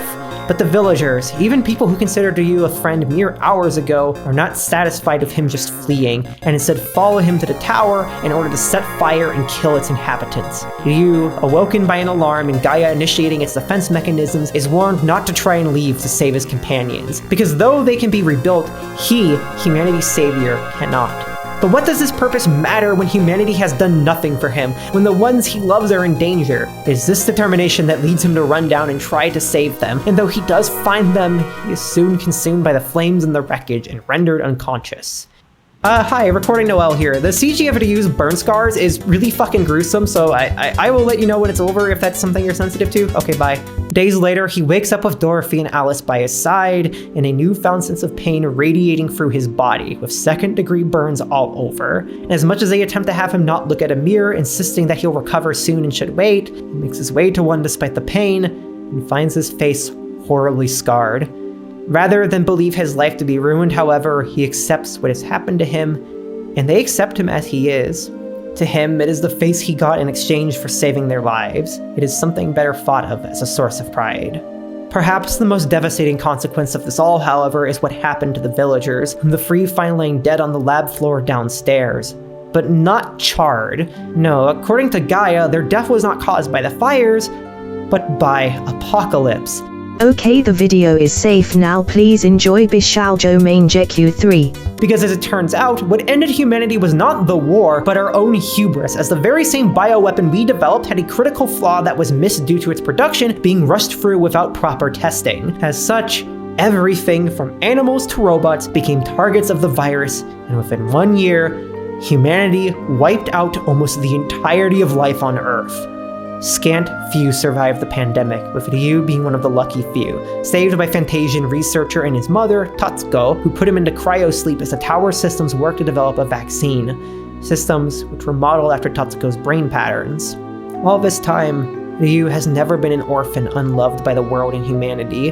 He has been loved by humans and machines alike from the very beginning. And yet, despite its own origins, and despite Tatsuko being an optimist for humans and robots in her life, Gaia came to regret the creation of robots, despise them even, and attempted to push those beliefs onto Ryu too. The fact that any of this history could come back astounds Gaia, most particularly the virus which was supposed to be gone. But Ryu, having heard what truly happened, realizes that he needs to check on the commune and see if people there survived.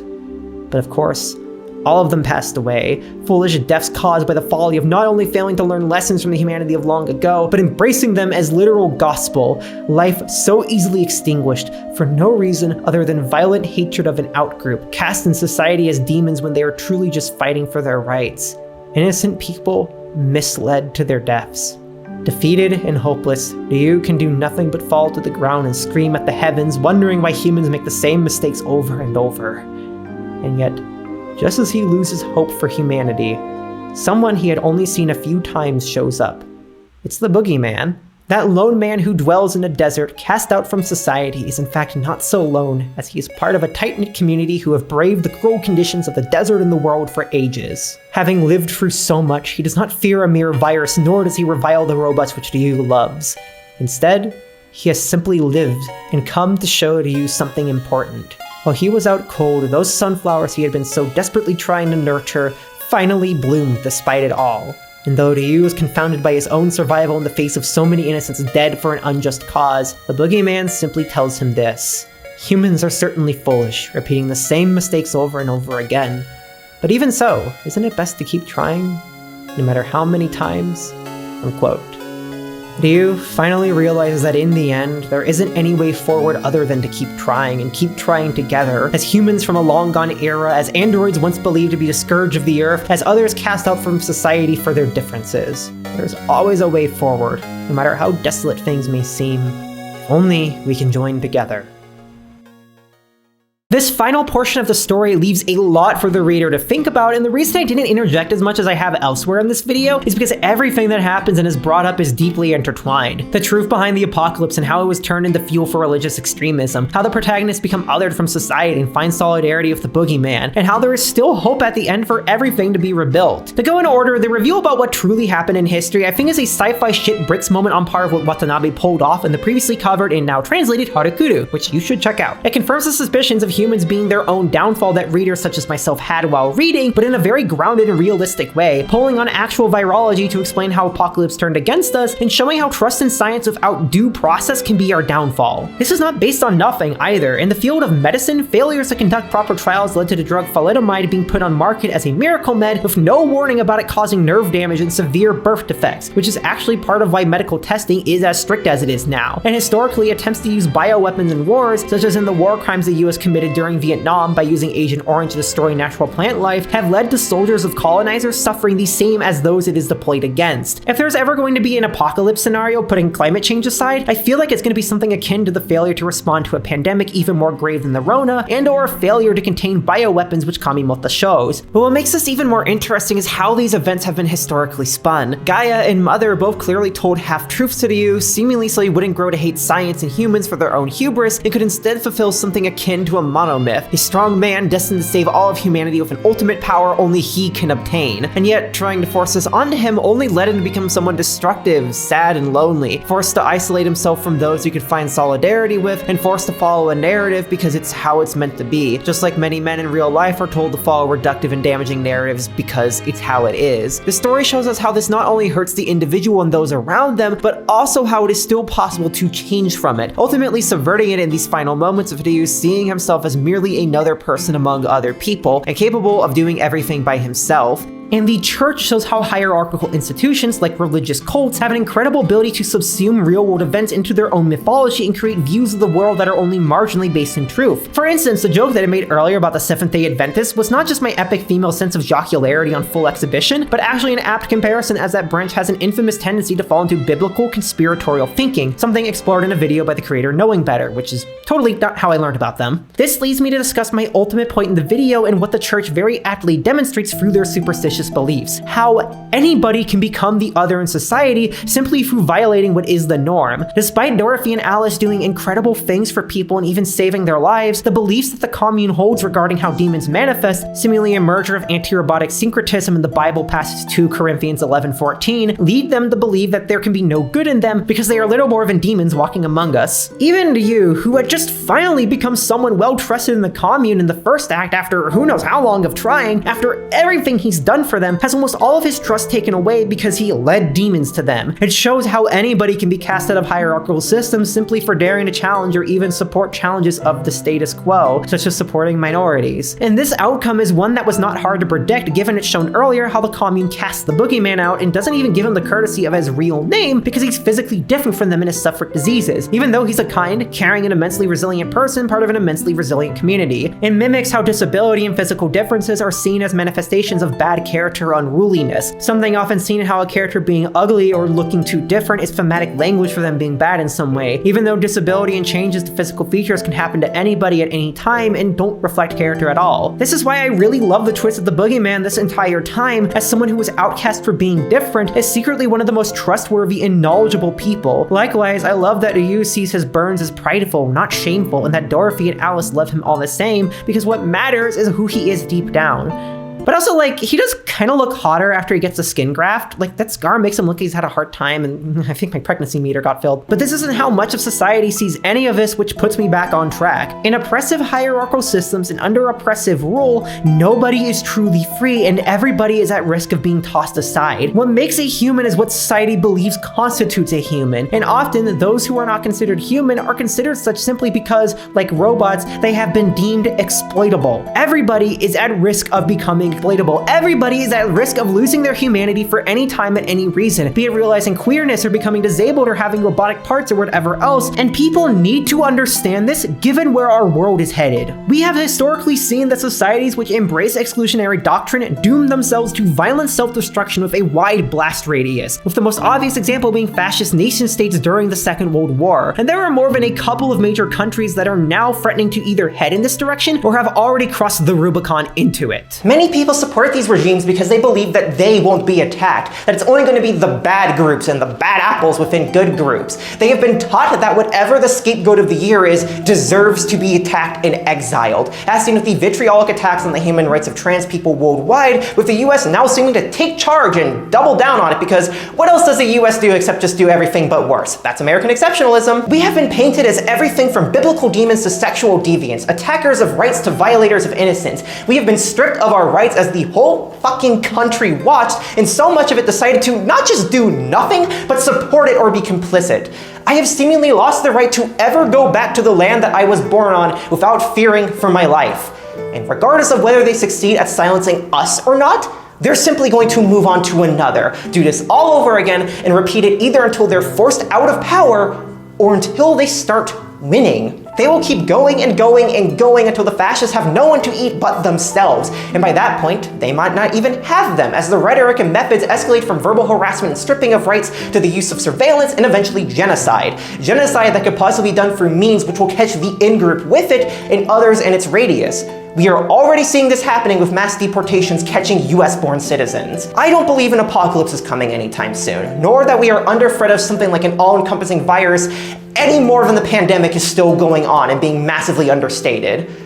but we are not headed to a good place. But that isn't the message of this video. We all know that things are crumbling. Even a sizable portion of the party who wanted this to happen in the US is recognizing that. What I want to focus on instead is that even in spite of this, there is good in the world and there is good to come. People have the power to grow. We still have the power to find paradise in hell. And most important of all, we have the power to change our world. Those of us who are marginalized and recognize it and who do not buy into some sort of romanticized ethos live our lives either vocally fighting what is happening to us so that we and others may live, or we are devouring the very social codes that fascists and oppressors hold dear so that we may tear it out from under them and turn it into our own. We build communities that shield us from the control of broader society, free to join for all those who wish to join in solidarity. We are finding joys with each other, seeing each other as full people. We are changing our world and subsequently trying to change the world for better. And if all that somehow fails, if everything goes to hell, if all but a few of us are wiped out and we're forced to rebuild, then we can always try again and try to do it better this time. We can try to learn from our past, the real past, and build anew on ideologies of acceptance and difference. Because there is no way for humanity to prosper if we cannot accept everyone and everything as equals, no matter what they were born as, no matter how they were created. After all, never giving up is what we're best at, right? If it isn't already very obvious from the immense praise I've given to the game, yes, I 100% recommend that you play Bishoujo Mangekyo Kami ga Tsukurita Mota Shoujo-tachi. The hype that people give this game is very real and warranted, and I am super grateful to friend, patron, and all-around cool translator dude Zach Azeel for suggesting it as a shorter title to cover for this month than my usual fare. Whether or not the video turned out shorter is debatable, but that's besides the point. It's clever, intelligent, thought-provoking, incredibly erotic, and an all-around damn good time that has only gotten more relevant with age. And the good news is, like the whole rest of the series, it is super easy to get a hold of these days. The game seems like it sold remarkably well, so used copies are all over Japanese secondhand markets, and it's chiefly available for download on many Japanese game storefronts, including, you guessed it, DL site. It's only 3,000 yen too, which I think is a steal. Check it out using my affiliate link in the description. It also really renewed my interest in the Bishoujo Mangekyo series. While I've been intending to revisit it for a while and see what it had to offer beyond the first genuinely dangerous threats to my heart health, this game really made me want to see what else Doree has been cooking over the years, as well as what Natsuhiko and Renge eventually get up to in the title that ties the whole series together. Until our next trip, however, we'll have to leave the kaleidoscope here on a hopeful tale of growth, change, and rebuilding, the things that humanity is best at and we will always be able to fight for.